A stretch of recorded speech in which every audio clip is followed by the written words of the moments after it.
All right, welcome back. I'm Anthony, your host, and for this video, I'm going to talk about just the successes of Dangote. So we pretty much know who Aliko Dangote is. He's the richest black man in the world, richest African, and he just completed the largest oil refinery. So I'm going to play a video just that summarizes what he's done and where the stage of the refinery right now, and then I'm just going to put out the points that made him successful just in his whole career and what he's about and how he was able to achieve that, so that we can also do it for ourselves. So let's get into it. The Dangote refinery has started production and its products are expected in the market in a few days.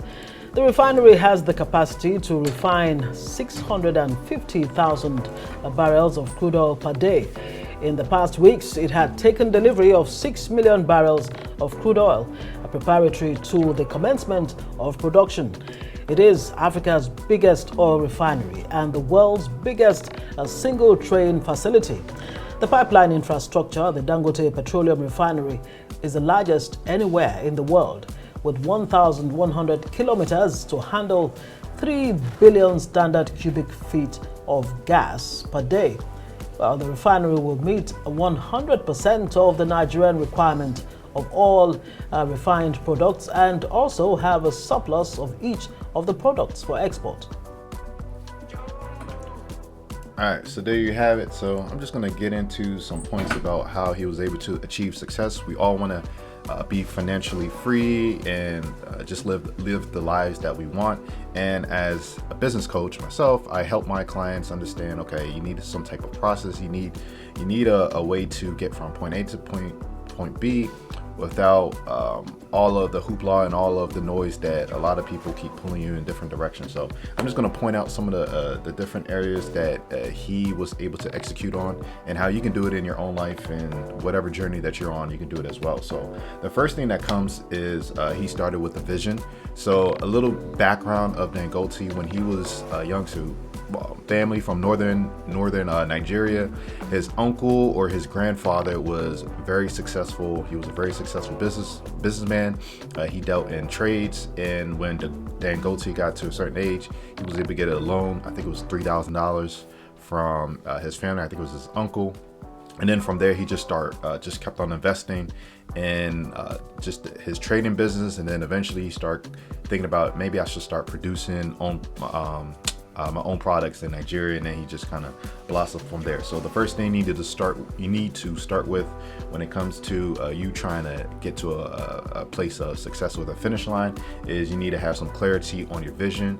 You need to know exactly what is it that you want, how do you want to get there, and how can you sustain that vision that you have for yourself. So with Dangote, he had a clear, ambitious goal to transform Nigeria's oil sector. We already know that oil in Nigeria is it can be a blessing and a curse. It's been misused a lot. It hasn't been refined. So if you don't know too much about the oil industry, okay, so Nigeria and all these other countries, they have crude oil or just oil in the ground or in the sea or wherever it is. So you can pump that up, but it's not usable. You can't use it for like for gasoline. That's what everyone knows it for. So you have to do some type of refining so that you can get it to the point where you can actually use it. You can use it for different products, but especially for fuel for cars.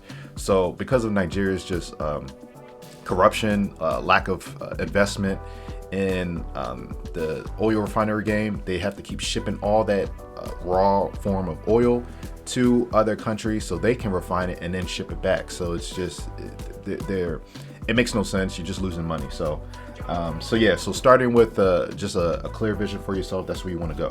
The next part is you have to have some type of strategic planning. You need to be strategic and meticulous in how you create your plan. You don't want it to be general. You don't want to just go off of what you heard someone else say. You need to be able to understand, okay, what are the fail safes that I need to have in case something goes wrong? What are the plan Bs? Okay, how can I really get to this point without making so many mistakes or so many setbacks? What experiments can I try so that, okay, let me just see what's out there so that I can at least get that feedback, get that data, and then revise my plan however I need to do it. The next thing Dangote was good in was just understanding the market. as far as the African market and what it needs and what needs to be done. So there's always going to be high demand for oil, energy in West Africa. It's growing. Africa as a whole has the youngest population in the world. So there's just so much development that needs to be done. So just understanding the market, understanding demand, hence why he's made the biggest oil refinery in, I believe it's the word, I mean, definitely in Africa, because it's going to be high demand in the years to come. So he's thinking about that. He's understanding the market and where you need to be. Another thing, local and international marketing. So it's not just for his oil refinery, but just throughout all of his business career. He's been networking locally, internationally. He has international players that he deals with. So a lot of times I will hear online that a lot of people just say, okay, Africans need to just stick with Africans and just be isolationists. It makes no sense, and that's not how the world works in today's time. And the people that say that are just ignorant. They never started businesses. They never done anything on their own. It just shows, because only a foolish person will just try to circle themselves and just be by themselves on an island. It doesn't work. It's not the same world as it was 100, 200 years ago. This is a new world where everyone is working alongside each other. Everyone's trying to find a perfect deal. You need to know how to work with other people. So you need to network. So not just locally, also internationally, you get some insights, you get some experience outside. So Dangote is really good at doing that. He has international business. He's in multiple countries with all of his businesses. He started with cement, by the way, if you didn't really know, and then he just started expanding into sugar and other crops. So his local and international networking is always important for whatever journey you're on. Next thing, really important, financial acumen. He's very smart when it comes to his finances. Even when he had to get this oil refinery, he had to make a few deals. It's not all his money. So he has to know how to partner with other people from different places that also want to invest in that refinery. So understanding how financial, just of course, an amazing high level of financial literacy to create something so big. So you have to understand that, understand your own finances. You don't want to go broke. You have to make sure that you can generate enough revenue despite the ups and downs that's going to happen throughout the years, so that the whole project is viable. So yeah, improve on your financial acumen is always going to be a good, smart bet. Then he had resilience and adaptability. Just being in Nigeria, especially starting out for his business, power outages that go on and off. We all experience it, but for him, he was able to maintain his businesses at the time and getting to the point where now he created the largest refinery. I know he had to have a lot of the parts had to be shipped in from overseas, and I believe he created his own shipping seaport so that he can get some of the equipment, because it was just so big. So he just, if there wasn't a way that was already there, he just built it and just kept on going, and now he's finished it. He's accepting crude shipments, so he's doing this thing. So he was definitely had to be adaptable, had to be resilient despite all the challenges. Now, so common pitfalls just to avoid in your own journey. Never underestimate the local market. Understand who you're doing business with, the area you're doing business with, the regulations. Understanding that you need to make connections with government officials. Now, of course, corruption and all that stuff can happen, but hey, if you're going into something as like just energy, oil, or any type of business, you want to have some friends in government. That's just how it is now. So always keep in mind, be in tune with what's going on in the local market, the challenges that's going on, and you just want to make sure you're equipped to handle anything that comes along your way. And then the biggest thing is sustainability. Like a lot of people neglect sustainability on how they're going to keep their business up and float. I've come across a lot of people that wanted to start like hospitals, clinics, and all these schools, and I always ask them, okay, how are you going to keep it going? How are you going to fund it? And they just start with, okay, they're just a regular employee. They want to put some money into it, and it's just like, okay, so what you're talking about is just charity, and charity is just not sustainable. It can't uplift a community.